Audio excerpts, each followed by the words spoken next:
Good evening, class. For those of you who don't know, my name is Gabe Rodriguez, and tonight I will be presenting a partial review of the 2012 annual report for the company 3M. 3M is a global innovation company. 3M strives to never stop inventing, and 3M operates in more than 70 countries and sells products in nearly 200 countries and employs 88,000 employees globally. So first we will look at 3M's balance sheet, which shows that total assets have grown from $30.1 billion to $33.8 billion since 2010, and we can also see that accounts receivable has been on the rise too, growing from $3.7 billion to $4.1 billion in this time span of 3 years. Next, we will go to the common size balance sheet, which shows percentages of the total assets right here and the total liabilities. At this time, we can see that half of the company is funded by debt, and we can also see that cash has decreased from 2010 to 2011, but is starting to rise again in 2012. You can see that right here.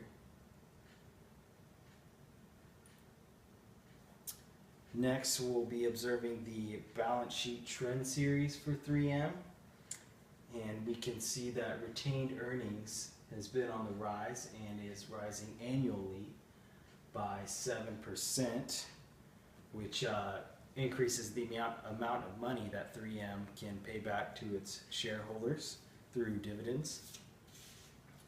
Also, we see that the total assets has been on the rise and has been rising by 6% annually, and we can also see that cash has been decreasing from 2010 to 2011, but is slowly starting to go back up in 2012.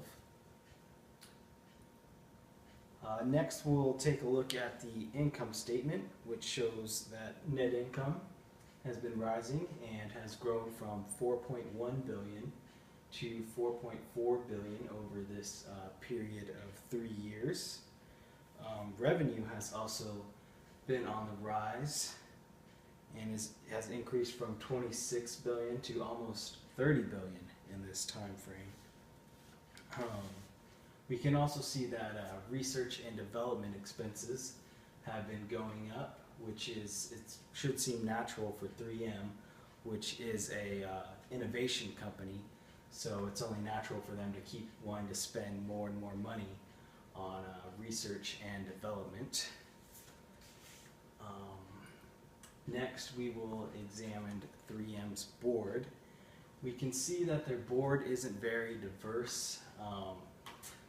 83% are males. We only have 2 females on the board, a total of 12 board members, and 75% of the board is white.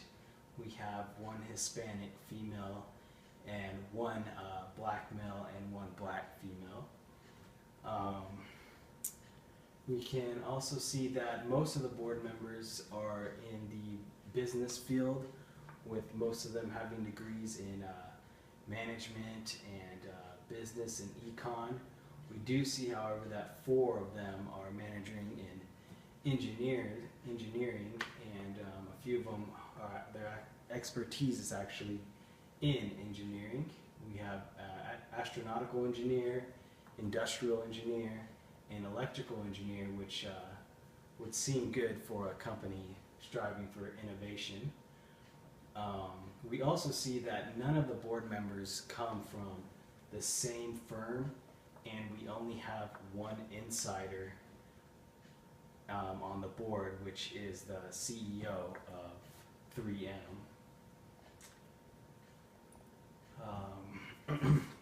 So overall, 3M looks to be performing solidly, and their total assets have grown from $30.1 billion to $33.8 billion since 2010. And at this time, almost half of the company, 48.1%, is funded by debt.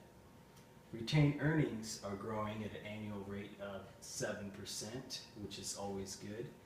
And net income is also growing from $4.1 billion to $4.4 billion over this period.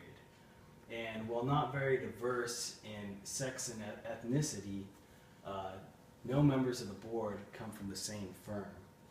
And right now, my only recommendations for 3M are to focus on lowering their total liabilities and debt, and increasing the diversity of their board of directors. And that's my presentation on 3M.